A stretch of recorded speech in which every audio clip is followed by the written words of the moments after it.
Dental crown या dental cap क्या होता है, कब लगाते हैं, डेंटल क्राउन या डेंटल कैप ट्रीटमेंट किनसे करवाना चाहिए, डेंटल कैप या डेंटल क्राउन कितने प्रकार के होते हैं, आज हम इन सब चीज़ों के बारे में जानेंगे। तो पहले जानते हैं कि डेंटल क्राउन या डेंटल कैप क्या होता है। जब आपके मुंह में एक दांत मिसिंग हो या मल्टीपल दांत मिसिंग हो या एक भी दांत नहीं हो और आपको नया दांत लगवाना है तो आपको डेंटल क्राउन या डेंटल कैप की आवश्यकता पड़ती है।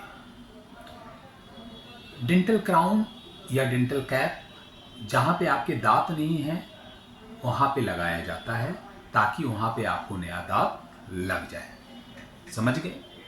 और कहाँ लगाते हैं, अभी मैंने आपको बोला कि जहाँ पे एक दांत मिसिंग हो, दो दांत मिसिंग हो, मल्टीपल दांत मिसिंग हो या एक भी दांत नहीं हो। कितने प्रकार के होते हैं डेंटल कैप या डेंटल क्राउन? मटेरियल के आधार पे तीन प्रकार के मुख्यतः होते हैं। पहला मेटल, नाम से ही जैसा प्रतीत होता है कि मेटल मेटल का बना होता है इसलिए मेटल क्राउन कहते हैं। मेटल सिरामिक, नीचे मेटल और ऊपर में दांत के कलर के मटेरियल का बना होता है जिसे सिरामिक कहते हैं इसलिए इसका नाम है मेटल सिरामिक।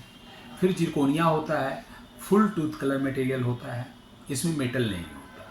तो ये हुए मुख्यतः तीन प्रकार के डेंटल क्राउन या डेंटल कैप।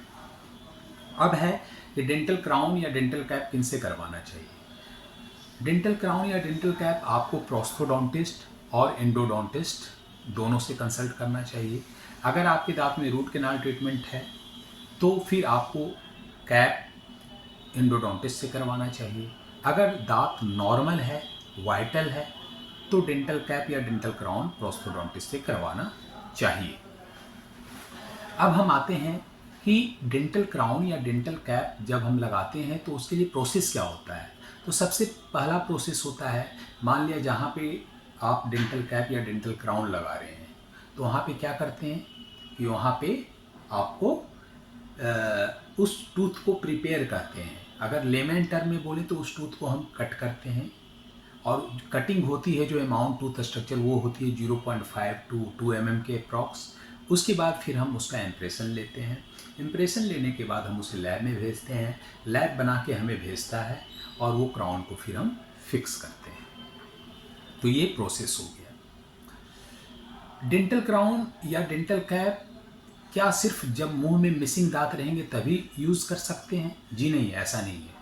अगर आपके दांत डिसकलर हों और उस दांत को नेचुरल कलर लाना है, नेचुरल टूथ के कलर जैसा, तो डेंटल कैप या डेंटल क्राउन का यूज़ कर सकते हैं। अगर आपके दांत टूटे हुए हैं तो वहाँ पे डेंटल कैप या डेंटल क्राउन लगा के उसको नेचुरल टूथ के जैसा बना सकते हैं। तो इन सारी कंडीशन में भी डेंटल कैप या डेंटल क्राउन का यूज़ हम करते हैं। तो ये सारी चीज़ें हैं डेंटल कैप और डेंटल क्राउन के बारे में जो मैंने आपसे डिस्कस किया है। अब अगर आपको कोई डाउट है तो इससे रिलेटेड आप हमसे सवाल पूछ सकते हैं। मोस्ट फ्रीक्वेंट डाउट जो पूछा जाता है वो कि सर अगर हम कैप लगाएं तो फिर उसमें कॉम्प्लिकेशन क्या क्या हो सकते हैं। देखिए, अगर नॉर्मल दांत है और उसमें अगर किसी कारणवश जैसे दांत घिस गया है और आपको कैप लगाना है तो जो दांत हम नॉर्मल दांत को कट करते हैं और उसके बाद उसके ऊपर कैप लगाते हैं तो चांस है कि उस दांत में सेंसिटिविटी बाद में हो सकती है। और अगर सेंसिटिविटी बाद में बहुत ज़्यादा हो तब आपको उस दांत में रूट कैनाल करवाना पड़ सकता है। ये कॉम्प्लिकेशन के चांस है। दूसरा कॉम्प्लिकेशन ये हो सकता है कि डेंटल क्राउन या डेंटल कैप आपका निकल के बाहर आ सकता है, क्योंकि जो डेंटल क्राउन और डेंटल कैप होते हैं हम उन्हें ग्लास आइनोमर सीमेंट होता है उससे फिक्स करते हैं। तो चांस है कि कभी कभी वो बाहर आ सकता है, लेकिन अगर फ्रीक्वेंट बाहर आए तो फिर आपको अपने नियर के जो स्पेशलाइज्ड डेंटिस्ट है, प्रोस्थोडोंटिस्ट या एंडोडोंटिस्ट से मिलना चाहिए। अगर उसमें कुछ प्रॉब्लम होगी तो वो उसे मॉडिफाई करके ठीक कर देंगे। तो ये सारी बातें हैं। मोस्ट कॉमन क्वेश्चन जो पूछे जाते हैं वो क्वेश्चन हैं। अगर आपका भी कोई डाउट है तो आप हमसे पूछ सकते हैं सोशल मीडिया के माध्यम से या कमेंट बॉक्स में कमेंट करके। तो ये रहा डेंटल क्राउन या डेंटल कैप की बातें। जैसा मैंने बताया कि अगर दांत घिस जाते हैं तब भी हम डेंटल क्राउन या डेंटल कैप लगाते हैं। तो ये सारी जितनी भी जानकारी है मैंने आपको दी है। अगर कुछ और भी छूट गया हो या कोई डाउट है तो मैं अगले वीडियो के माध्यम से ज़रूर उसे क्लियर करूँगा। आप भी हमें पूछ सकते हो। तब तक के लिए आप अपने स्वास्थ्य का ध्यान रखें। Take care, bye.